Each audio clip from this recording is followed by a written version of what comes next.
Kiedyś holenderski chłop cieszył się, że jego syn ożenił się z holenderską kobietą. Potem ten sam holenderski chłop cieszył się, że jego syn ożenił się z kobietą z Europy. A dzisiaj holenderski chłop cieszy się, że jego syn w ogóle ożenił się z kobietą. Moja żona. I podobnie jest z samochodami. Kiedyś cieszyliśmy się z tego, że w samochodach sportowych mieliśmy V8. Potem cieszyliśmy się, że mieliśmy R6 albo V6, a dzisiaj cieszymy się, że sportowe auta w ogóle mają silnik spalinowy. Dlatego tym bardziej warto docenić to, czym kiedyś mogliśmy jeździć. Proszę Państwa, kawał japońskiej motoryzacji w wydaniu Lexusa ISF z 2008 roku.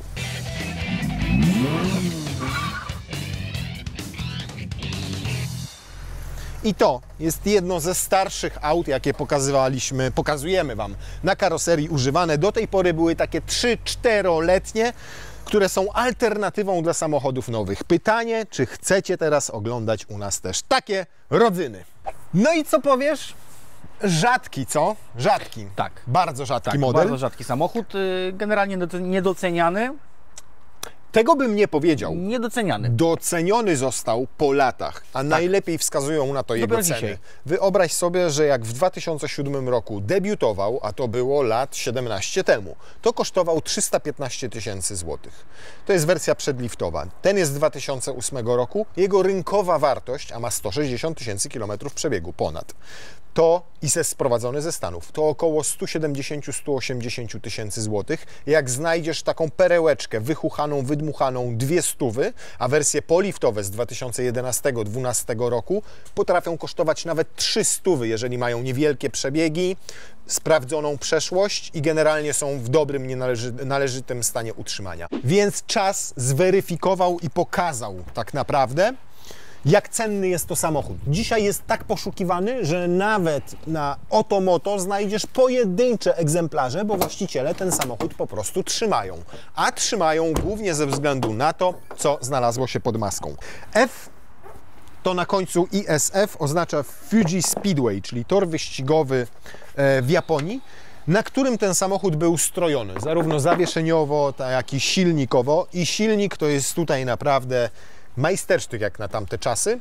5 litrów pojemności, układ V oczywiście 8 cylindrów, wolno ssący, co bardzo ważne, 423 konie mechaniczne, 505 Nm, ale sporo zaawansowanych rozwiązań, o których nam Ty opowiesz. Ja jeszcze tylko dodam, że połączone to wszystko z 8-biegową skrzynią biegów automatyczną i, co nie jest nieistotne, a raczej jest bardzo ważne, wszystko trafia na tylną oś. A dzisiaj Mercedes AMG C63, napęd na 4 koła, 4 cylindry. BMW M5 nowe, hybryda plug-in, waga 2,5 tony. Co możesz nam powiedzieć o rozwiązaniach technologicznych w tym aucie i tym, czy to się...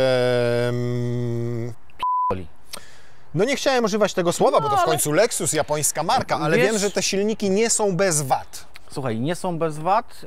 Generalnie o jednej jedynej wadzie, której mi wiadomo tutaj na temat tego motoru, to jest jedna. Powtarzała się i jest tam jakaś notka techniczna w Toyota Lexus w serwisie. Potrafi czasami przy porannym uruchomieniu napinacz jednej bądź dwóch głowic od rozrządu przygrzechotać. Taki, wiesz, głośniejszy będzie dźwięk. I on cichnie oczywiście, bo zanim się napompuje. Ale niebezpieczne zjawisko? Wiesz co, jest zmiana techniczna jakby samego napinacza i należy go wymienić. W tym egzemplarzu, z tego co mi wiadomo, nie było to robione i do tej pory nie ma tej usterki. Natomiast wiem, że potrafią się pojawiać nawet przy 60-70 tysiącach takich, wiesz, tego. I to było wymieniane. No oprócz tego, że samochód, znaczy, że silnik jest dosyć duży, 5-litrowy V8 i tak jak kiedyś powtarzałem, to jest, wiesz, obciążony trochę termicznie, czyli jakieś te uszczelki robią się plastikowe, czy jakieś takie podstawowe jakieś wycieki oleju. Nic poważniejszych rzeczy się tutaj w tym silniku nie dzieje. Czyli pokrywa zaworowa, uszczelnić jeszcze raz, no pomiędzy silnikiem a skrzynią uszczelnienie też? Dużego jakiegoś tutaj problemu nie ma, to są po prostu jakieś, wiesz, eksploatacyjne rzeczy. Wprawdzie, wiesz, one nas nie dosięgną przy 70-100 tysiącach, pewnie bardziej 150 200. No ale to wiesz, to myślę, że nie będą jakieś duże koszty, nie? No tutaj w tym wypadku wycieków żadnych nie ma, auto pochodzi z rynku amerykańskiego, jak wspomniałem, ale naprawdę było fajną okazją, bo sam je sprowadzałem, a zostało potem w rodzinie, można powiedzieć, bo jeździ tym samochodem Marcin Dziełak, który między innymi projekt Lexusa LS-a ze mną robił i projekt Supry, razem ją tuningowaliśmy, więc zadbał o niego odpowiednio, rzeczywiście to, co trzeba, to sobie wymienił, ale auto generalnie, tak jak siedziałeś w środku, to jak na 160 000 przebiegu ma super stan, Tak, było w nie jednych jest rękach w Stanach Zjednoczonych, w dodatku jeździł nim lekarz i z ciekawostek to przyjechało ze Szkodą mechaniczną i zastanawialiśmy się z Dziełakiem, co oznacza ta Szkoda mechaniczna, bo mogła oznaczać ryzyko wymiany tego tak naprawdę i jesteś 30 albo 40 koła w plecy, albo do całego interesu musisz dołożyć. Okazało się, że akumulator trzeba było wymienić. Jeżeli chodzi o skrzynię biegów, Pancerna. Praktycznie nic się w niej nie dzieje, w ogóle praktycznie się nic nie dzieje w tej a skrzyni. wymienia się w niej olej? Toyota Lexus mówi, że nie, natomiast wiesz, jeżeli ten samochód... Natomiast papież mówi inaczej. Nie, to wiesz co, dla samego bezpieczeństwa samej skrzyni, wiesz, jeżeli nie chcesz mieć remontu tej skrzyni, bo nie wiadomo, czy ona ci dojeździ, tak, skoro mówią, że nie, tak jak BMK, a wiesz, w BMC dobrze wymienić, prawda, w ZF-ie. I to sam dobrze o tym wiesz. Jeżeli jest auto upalane, wiesz, mocno jeżdżone, to co 60 000 warto ten olej w skrzyni zrobić. No jeżeli jeździsz nim jak po prostu po bułki do sklepu, no to... Słyszałem też, że o ile w codziennej eksploatacji ten silnik nie wymaga dolewek oleju, to jednak jak wyjedziemy na tor i upalamy i robimy to często albo cały dzień jeździmy, to rzeczywiście może skończyć się tym, że nawet litr dolejemy. Potwierdzasz? Tak, to jest prawda i też o tym wiem, że potrafi tak no, literka sobie wciągnąć przy takiej dosyć dobrej, dynamicznej jeździe po upalaniu. Natomiast mówię, jeżeli jeździsz normalnie, grzecznie, to praktycznie bezobsługowo od przeglądu do przeglądu. Nie? Rozumiem, że jeżeli chodzi o koszty eksploatacyjne tutaj, tego co jest pod maską, to nie będą spektakularne. Nie. Pytanie, jak to będzie z zawieszeniem i z hamulcami, bo tutaj tarcze mamy nawiercane, one są Brembo. Dodatkowo mamy już 6-tłoczkowy zacisk, czyli całkiem mocny. Z tyłu jest 4-tłoczkowy, więc to już brzmi drożej. I tak i nie. Zestaw hamulców na oś przednią, czyli klocki z tarczami, to jest około 2,5–3 tysięcy złotych. Chyba nie Brembo. Wiesz co, Brembo, pytanie zależy jakiego producenta wybierzesz. Ja to mówię, jak sprawdzałem ceny, to patrzyłem ATE, TRW, Textar, czyli takie jakby wiodące marki wiesz, producentów części. Nie pytałem się ile w Lexusie, bo no pytanie, czy chciałbyś wymieniać hamulce na oryginał, skoro można dobrego zamiennika akurat do tego auta założyć. A zawieszenie? Wahacze? Zawieszeniem już jest gorzej, bo już jest trochę mniej zamienników, jeżeli chodzi o to. Zdarzają jakieś tam dolne wahacze, no to między 1000–1200 zł za wahacz. A na przykład amortyzatory, jak przyjdzie mi wymienić? Amortyzatory to są zwykłe, czyli także możesz, wiesz co, trzeba byłoby porównać cenę w Toyocie, z tego co wiem zamiennik to jest około tam 1000–1200 zł. Myślę, że niewiele więcej musisz dołożyć i mieć oryginał za ASO. Zaglądasz? Są dwie rury tam? Są. Są dwie rury, tylko to jest nakładka. On to nie nachodzi na rurę, nie? To jest nakładka, przy czym spaliny stąd wylatują i tu jest taka krateczka. I to jest ogromny problem, żeby to zdobyć na rynku wtórnym. Tak? Nie ma tego w ogóle, nie kupisz tego jako nowe. Trzeba generalnie szukać, rzeźbić, a jako nowe też było dosyć drogie. I w naszym egzemplarzu brakowało, z tego co pamiętam, tam jednej tylko, tej jednej, gdzieś poprzedniemu właścicielowi wypadła. No i chyba trwało pół roku, zanim gdzieś tam jakaś się znalazła. Nawet ASO tego nie ma? O, patrz, zobacz. Dziwne. No ten samochód ma 17 czy 18 lat, nie? Patrz, tu coś tak wypada, coś było grzebane. Pewnie zakładał alarm dodatkowy, wiesz, jak znam Dziełaka. On lubi takie rzeczy, ma nawet laskę do samochodu i blokadę skrzyni biegów. No tutaj nie zaszaleli. Poniżej 400 litrów w sedanie segmentu D, no to nie jest, dupy nie urywa, o tak powiem, ale też nie wierzę, żeby dzisiaj ktoś taki samochód kupował jako rodzinny i jako daily, bo takie auto jak dzisiaj kupujesz, to po to, żeby głównie stało sobie w garażu pod wiatą, pod przykryciem i wyjeżdżasz nim na drogi tak naprawdę weekendowa tylko od zabawka. Święta, dokładnie. Weekendowa zabawka. Szczególnie, że ta zabawka nie jest łatwa w opanowaniu, jak chcesz poszaleć. Wiesz, choćby przez brak tej tylnej sztery. 430 koni, tył napęd. Dla porządku wrzućmy tutaj przynajmniej jedną walizkę, nie? Dramatu nie ma, bo ona wchodzi tam w poprzek, więc może nie, poczekaj. Ty, może dwie tu... Ja jestem dobrej myśli, Piotrek. A, bo wziąłeś cwanę materiałową. Przepraszam? Ty, coś tam się posypało. Odpadły wydechy znowu. O, ja teraz muszę od środku go odblokować. Nie wiem, czemu się nie chce odblokować z tej pozycji. Wchodzą dwie noże, stary. Co ciekawe, ISF był 4, a nie 5-osobowy, mój drogi kolego. Ponieważ, tutaj jest tunel plastyczkiem obity, za to siedzenia nawet mają oznaczenie F, gdzieś tutaj widać, że to jest F, czyli Fuji Speedway. To świadczy o tym, że mamy sportowe auto i są fajnie bardzo wyprofilowane. Niestety mówię o wyprofilowaniu oparcia, ponieważ tutaj się fajnie wpada, ale zobacz, jak mam wysoko nogi. Tu nie mam podparcia podłudzia, tutaj mam mało miejsca, nad głową mam mało miejsca. Nie masz podparcia podłudzia, bo gdybyś miał krótsze nogi, to miałbyś podparcie podłudzia. Nie ma tutaj miejsca, Piotruś, nie ma tutaj miejsca, znaczy jest miejsce, ale jest miejsce dla dzieci, a nie dla osób dorosłych, a na pewno nie dla mnie, dokładnie. Tapicerka skórzana i z przodu, i z tyłu fajnie zniosła upływ czasu. Przypominam, 17-18 lat i 160 000 przebiegu. Zobacz, jaka ona jest mięciutka nadal. Jaka jest przyjemna w dotyku. Nowy, mięsiste, takie ciągle porządne. Więc naprawdę petarda, do tego jest perforowana. Tam z przodu masz wentylację, nie masz wentylacji, jest tylko ogrzewanie, ale bywały wersje z wentylacją. Fajne niebieskie przeszycia tych foteli. Jeżeli chodzi o skórę, naprawdę mistrzostwo świata. Rewelacyjnie zniosła upływ czasu, nie? No i powiem Ci, że nawet nie jest popękana tutaj, wiesz, od siadania. Skóra z dobrych japońskich krów, rozumiesz? Mięso poszło na porządne steki. A te japońskie krowy to na sakę. Nie. Sakę dają. Tutaj te boczki dziwnie zmatowiały, to jest raz. Dwa, zobaczcie, jak się dotknie paluchem, to aż zostają ślady. I samochód był w detailingu, podobno próbowano to usunąć, odtłuścić, pociągnąć jakimś specyfikiem, ale niestety to jest taka guma, która nie wiadomo, czy się od słońca lekko zwulkanizowała, czy co tutaj się stało i ten plastik nie wygląda niestety zbyt estetycznie, wręcz jest taki lepki, no i widać to na tym elemencie. Na szczęście tutaj jest prawdziwa skóreczka, tutaj jest, to jest plastik, to takie ala karbonowe, tylko srebrne.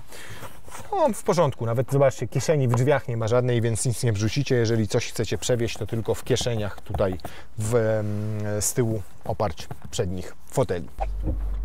Powiedzieliśmy sporo o silniku, ale nie powiedzieliśmy o różnych rozwiązaniach fajnych, które ma generalnie, bo na przykład zastosowano tutaj dodatkową pompę oleju i zastosowano tak zwany zbiornik na paliwo kompensacyjny, a to po to, żebyś przy większych przeciążeniach, na przykład na torze albo podczas przyspieszenia, hamowania cały czas, żeby tak samo zasysał ładnie paliwo, żeby cały czas pompy oleju pracowały tak samo, dobrze wszystko smarowały, nie? Tak. Więc to jest jedna rzecz. No i zmienne fazy rozrządu, oczywiście. VVT-AI. Tak. I jeszcze do tego podwójny układ dolotowy. I to jest zajebiste w tym samochodzie, bo jak jedziesz do tych 3-3,5 tysiąca obrotów, to on sprawia wrażenie, jakby miał 150-200 koni, jedzie zupełnie inaczej. Dopiero jak dasz mu wpalnik, to przy 3600 ten drugi kanał dolotowy się otwiera, a to oznacza nie tylko lepsze osiągi, ale przede wszystkim wtedy co się zmienia? Charakterystyka pracy silnika. Dźwięk wtedy, bo wtedy ten układ wydechowy razem z tym dodatkowym dolotem, on zaczyna drzeć japę powyżej tych 3600. To był ten moment, kiedy powinieneś to zrobić, ale okej, daruję Ci. Nie mam gdzie. Zapomniałeś jeszcze powiedzieć o podwójnym układzie wtryskowym, tak zwanym podwójnym, który tutaj zapobiega gromadzeniu się nagarał na zaworach. A także o tym, że mamy kute korby, kuty wał i kilka innych takich nowinek w samej głowicy i bloku.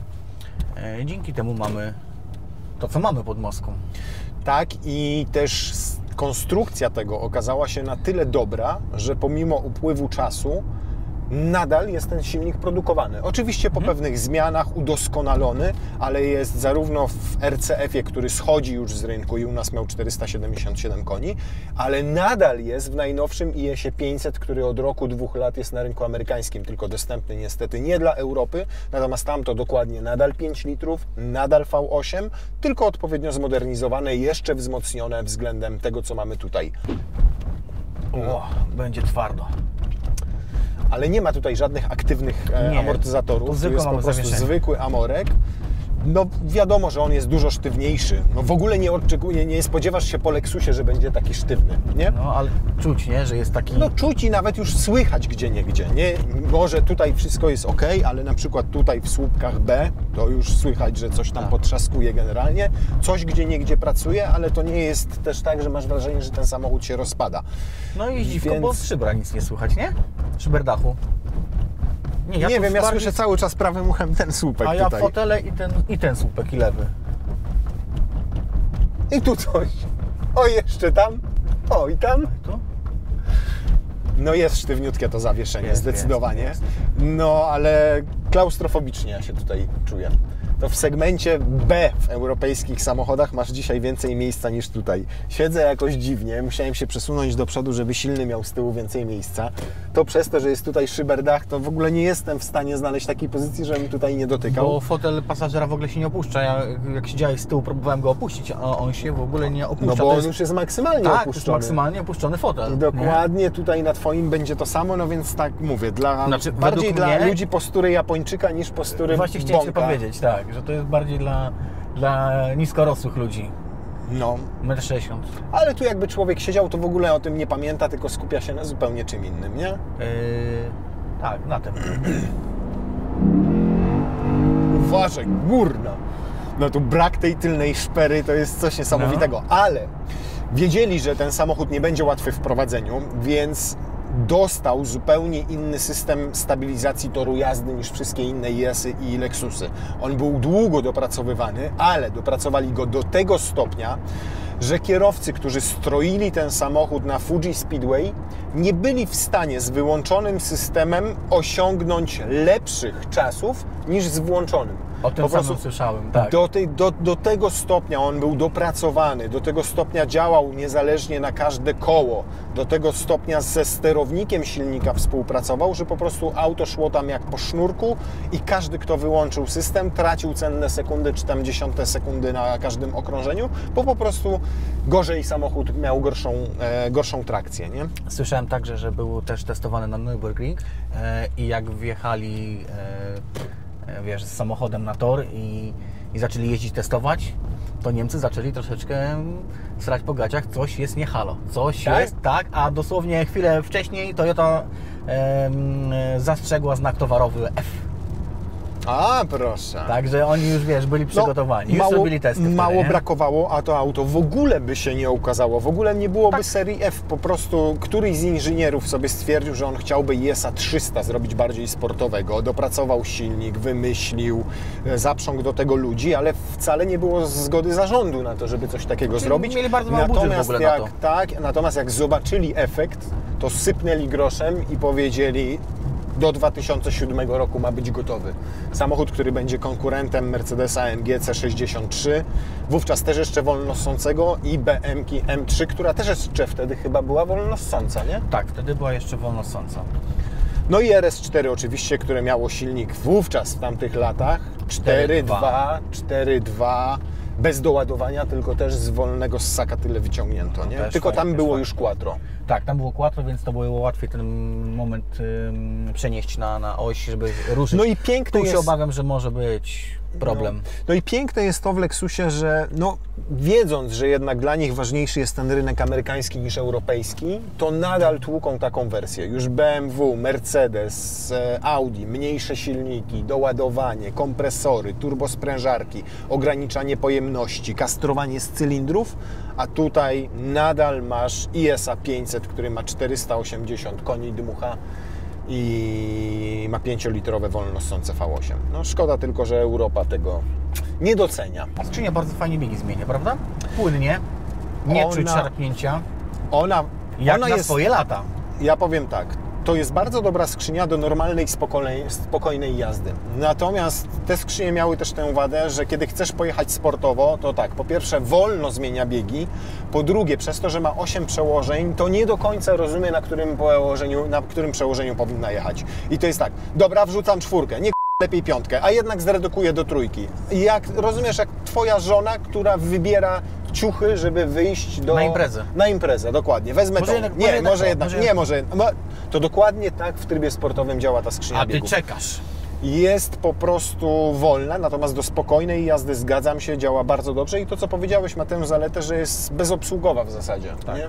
Nic tutaj się absolutnie nie dzieje i możesz sobie jeździć latami. No zobacz, jesteś w trybie sportowym na przykład, a ona ma 1000 obrotów. Tak to działa. Co ciekawe, ją też opracowano tak, że nawet przy agresywnej jeździe z 1 na 2 bardzo szybko zmienia przełożenie. Kontynuuj.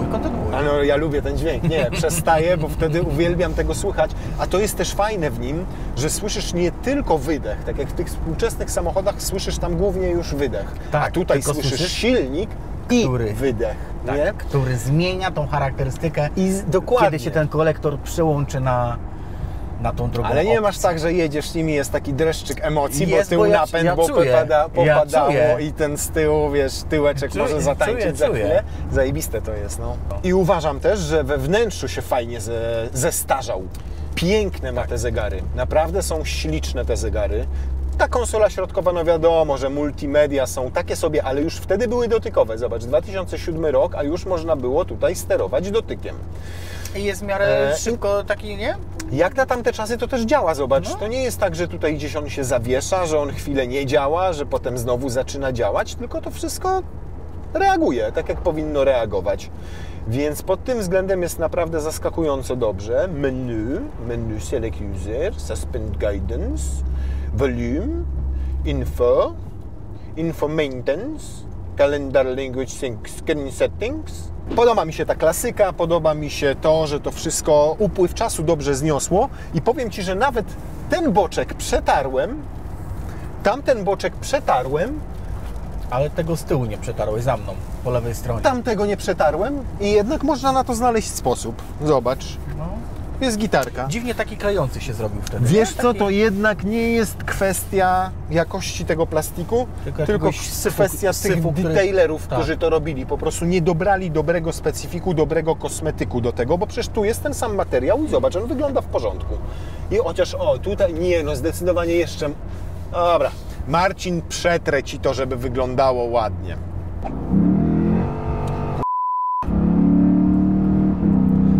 Się pewnie czujesz, powiem Ci, w tym samochodzie. Ja nie do końca, więc uważaj. Niesamowicie też płynnie rozwija tę moc, nie? Tak, ładnie się, nie? To nie jest tak, że jak w samochodach z turbo, że on zaczyna tę moc dopiero w okolicach tam, a czy szybko zaczyna, bo od 1800-2000, ale też wena mu się szybko kończy. Tutaj masz tak, że on płynnie tak naprawdę dzięki tym zmiennym fazom rozrządu idzie na te 7000. Maksymalny moment obrotowy ma około 5000, tylko że on go bardzo liniowo, bardzo płynnie, fajnie rozwija, nie? No zobacz, jedziemy 120, jak jest cichutko w środku. I jedziemy po tym fragmencie betonowym. Nie? Tak jest. Tutaj. Także nie ma tragedii. Natomiast też warto powiedzieć, że wersje poliftowe, on lifting miał 2 razy, w 2009 i w 2011 roku. W 2011 wizualnie nic się w zasadzie nie zmieniło, ale udoskonalono zawieszenie, weszła tam nowa szpera na tył zupełnie, która powodowała, że on dużo lepiej się prowadzi. Dlatego też, jak ktoś ma okazję kupić wersję poliftową, to warto to zrobić. Tak. One będą jeszcze lepiej moim zdaniem trzymały wartość. Dzisiaj kosztują nawet 200-250 tysięcy złotych, a jak się rodzyny trafiały, fajne, to nawet po 300, gdzie ludzie za nowe płacili 350 tysięcy pod koniec produkcji. Do 350-360. To kurde, kupiłeś w 2013-2014 roku auto za 360 tysięcy złotych i dzisiaj jest warte 300 tysięcy złotych. No powiem Ci, Zdarzają się takie anomalie w świecie motoryzacji, nie?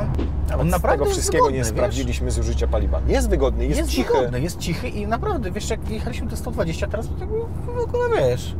No to teraz przed Tobą stare wyzwanie. No, będzie ciężko. Ale to jest wyzwanie. Będzie ciężko. Mokro.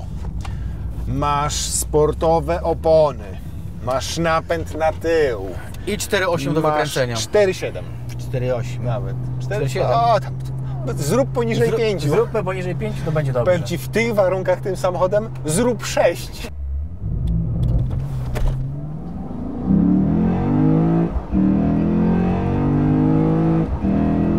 Kurna! Już. No powiem Ci, jak na warun pogodowy jaki jest i na samochód jaki mamy, to nie ma wstydu we wsi. No, wejść poniżej 6 to nie jest 7. źle. 3 chłopa w samochodzie. Nie ma dramatu, powiem Ci, z tą kontrolą Nie, trakcji. myślałem, że tutaj bardziej będzie, włączoną. wiesz? To może wyłączymy kontrolę trakcji. Poczekaj jeszcze. No dobra, to druga próba, ale pierwsza moim zdaniem pokazuje, że mamy do czynienia z naprawdę sprawnym napędem Jo? na tył. Tak.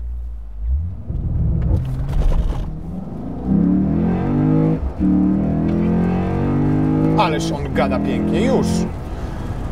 No i jest, mój drogi. Progres? Nie, 4, Nie, ale 5,8. 5,8 to naprawdę No to- w tych warunkach naprawdę uznajmy, że jest zajebiście.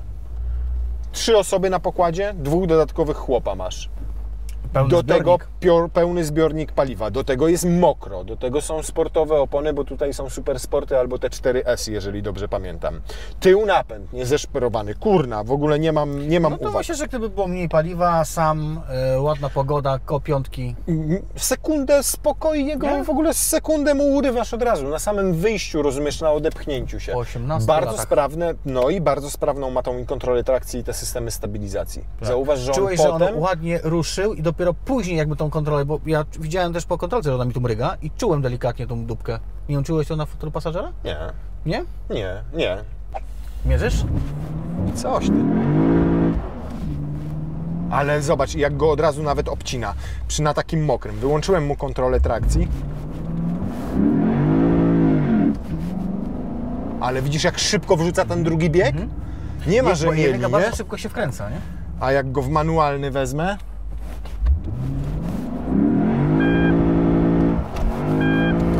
Do odcięcia. I jeszcze ci dźwięk daje, żebyś zmieniał ten bieg szybko.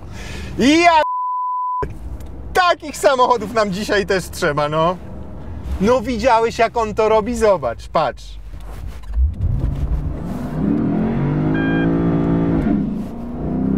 Dopiero jak zmienisz.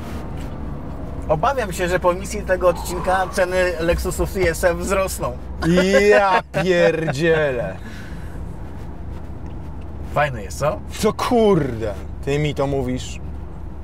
No ja Bardzo miałem mniej rzadko styczności w z takim którym modelem, samochodzie dzisiaj idzie ci do odcinki, daje ci sygnał dźwiękowy, wiesz, mechaniczny jest po prostu, nie? Coś, czego współczesnym samochodom po prostu brakuje. Są sztuczne, są napakowane elektroniką. Poprowadzi je największy lamus. Może sobie kupić zaraz po zrobieniu prawa jazdy taki samochód i nim pojedzie.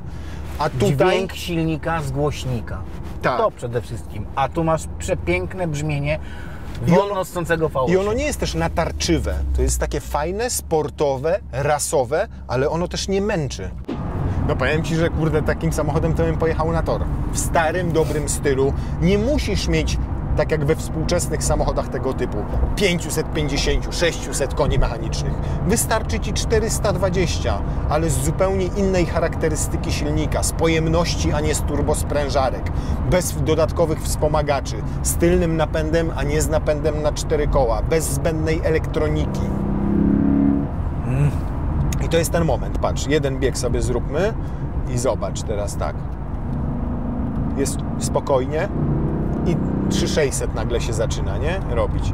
I to jest fajne, bo do tych 3 właśnie 500 możesz sobie jechać bardzo przyjemnie, zobacz. Nic nie słyszysz, jest fajnie i nagle dodatkowy kanał dolotowy się otwiera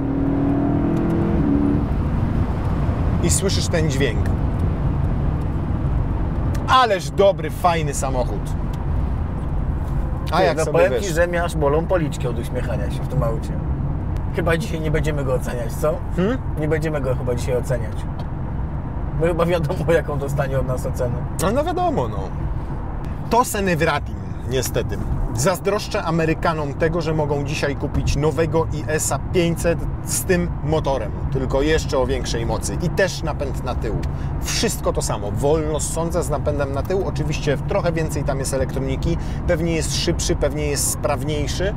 I jestem też święcie przekonany, że samochody niemieckie z tego okresu, czyli to wspomniane RS4, AMG 63 AMG i M3, na przykład zrobią lepszy czas od 0 do setki jeszcze, tak? Szczególnie RS zrobi, bo jest skład. Tak, dokładnie. Wiesz. Ale nie sądzę, żeby którykolwiek z nich gwarantował Ci tak bezawaryjne użytkowanie i tak przy tak niskich kosztach i nakładach na to.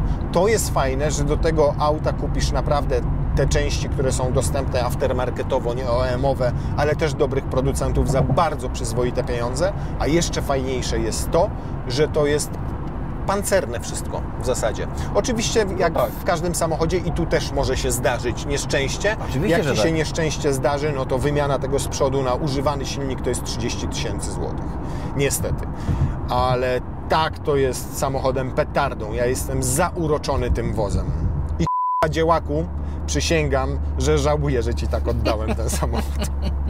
Teraz żałuję, po dzisiejszym dniu. Z dwójeczki, co?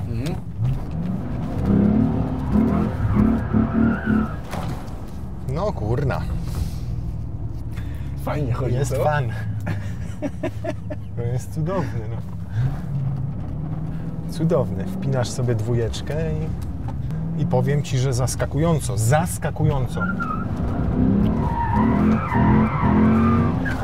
zaskakująco przyjemnie się prowadzi. Znaczy przewidywalnie też. Zaskakująco. Zobacz, co ciekawe, nie bardzo chcę tak kręcić Bonczura. Nie, to też mówisz. A jednak. Ależ to jest cudo. Ja chcę taki samochód. Ja Przepraszam. wiesz, że przed chwilą powiedziałem to do kamery. Przed chwilą powiedziałem to do kamery. Jeździłbym tym na tor i upalał to. Po prostu upalał, jeździł tak jak lubię, bokami. Czy jak on się prowadzi w ogóle. Jak on wychodzi miękko z zakrętu. A jednocześnie nie jest twardym, męczącym